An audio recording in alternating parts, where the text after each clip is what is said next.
The Paul is dead story is an urban legend and conspiracy theory that emerged in the late 1960s, claiming that Paul McCartney, one of the members of the famous band The Beatles, had died in 1966 and was secretly replaced by a lookalike. Could this be true? This is how the story unfolded. Paul's demise occurred on November 9, 1966. Late in the night, he departed from Abbey Road, only to find himself involved in a car accident, never reaching his destination. He was declared deceased on Wednesday morning at 5 a.m. The rest of the Beatles chose to maintain the secrecy surrounding the incident, resulting in no media coverage of the accident. The group progressed and successfully concealed Paul's passing by substituting him with a doppelganger.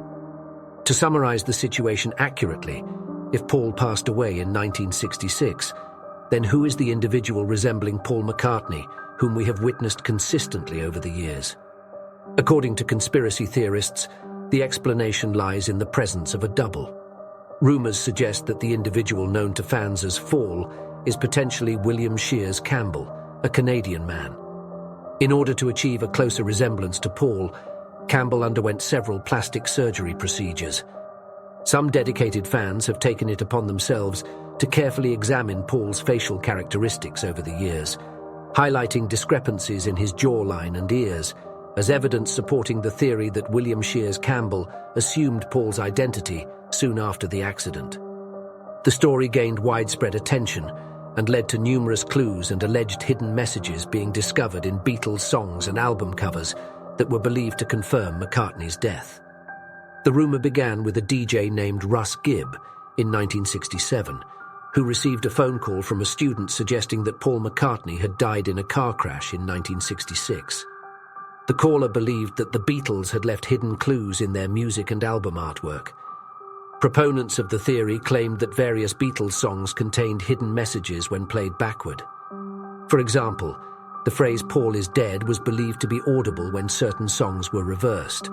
Additional messages were quickly identified through attentive listening and modifying the song's playback speed. In Strawberry Fields Forever, towards the conclusion, John is heard uttering what some theorists interpret as "I laid to rest Paul." The theory also focused on supposed hidden messages on Beatles album covers. The cover of the Abbey Road album was interpreted as a funeral procession, with each band member representing a role in the ceremony.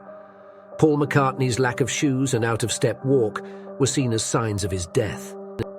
The Sgt. Pepper album cover was examined for clues, and some believed that the formation of flowers on the cover spelled out OPD, interpreted as officially pronounced dead. The Beatles and their management denied the rumors, and Paul McCartney himself addressed the issue in an interview. The band members dismissed the claims as nonsense. Many elements of the theory were also seen as coincidental or intentionally placed by the Beatles as a form of satire. Despite being debunked, the Paul is dead rumor became a cultural phenomenon and added to the mystique of the Beatles. It remains a famous example of an urban legend and the power of rumors in popular culture. In summary, the events ranged from a car collision to secret hidden messages and a doppelganger who underwent cosmetic procedures. So do you believe that Paul McCartney died and was replaced by a lookalike? We may never know.